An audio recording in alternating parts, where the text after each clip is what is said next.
বিলোনিয়ায় নেশামুক্ত football টুর্নামেন্টের উদ্বোধন। নেশামুক্ত ভারত ও নেশামুক্ত ত্রিপুরা গঠনের লক্ষ্যে দক্ষিণ জেলা প্রশাসনের উদ্যোগে বিলোনিয়া বিকেআই সিনথেটিক মাঠে বৃহস্পতিবার দুপুরে তৃতীয় বর্ষের নেশামুক্ত ফুটবল টুর্নামেন্টের উদ্বোধন হয়।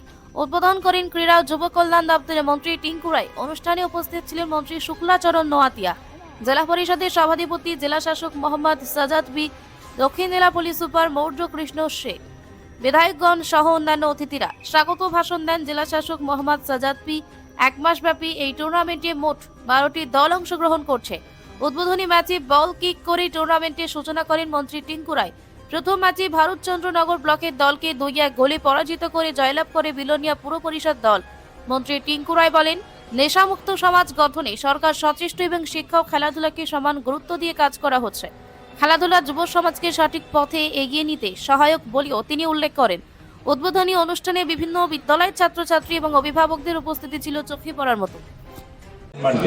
মিডিয়ার বন্ধুরা যারা শুনছেন, যারা আমার ছাত্রছাত্রীরা রয়েছে, যারা আমরা অফিসার্সরা, যারা আমরা মঞ্চে আছি, যারা আমাকে শুনছেন এই মাইকের মধ্যে দিয়ে, আমরা সকলে যেদিন সংকল্প নেব যে আমি নেশা করব না, তখনই দেখবেন নেশামুক্ত সমাজ নির্মাণ করা সহজ হবে এবং সেটা সার্থক রূপ পাবে।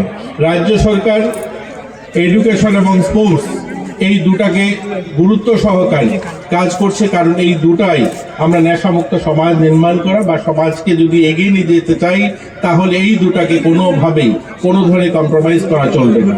নতুন শিক্ষানীতি এসেছেন, আপনারা সকলেই জানেন 2020।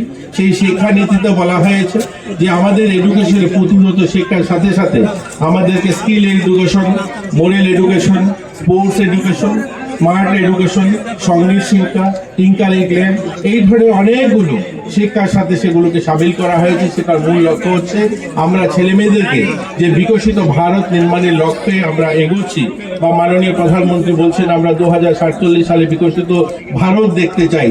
সেই ভারতের স্বরূপ কি হবে, সেই ভারতের নেতৃত্ব কারা দেবে? আজকে যারা মাঠে এই রোদ্রে যারা বসে আছে, তারাই কিন্তু সেদিন এই নেতৃত্ব দেবেন।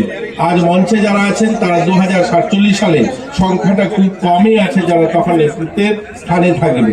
আজকে মাঠে যারা আছে, মাঠের পূর্ব প্রান্তে বা দক্ষিণ প্রান্তে যারা বসে আছে ছাত্রছাত্রী, তারাই 2047 সালের মেরুদণ্ড বা 2047 সালের তারা নেতৃত্ব দেওয়ার মঞ্চে থাকবেন। অতএব আমাদের শিক্ষাক্ষেত্রে তাদেরকে এগিয়ে নিয়ে যাওয়া, তাদেরকে সাপোর্ট করা আমাদের কর্তব্য। আমরা যদি দেখি আমাদের ত্রিপুরা রাজ্যে শিক্ষাক্ষেত্রে আমূল পরিবর্তন এসেছে।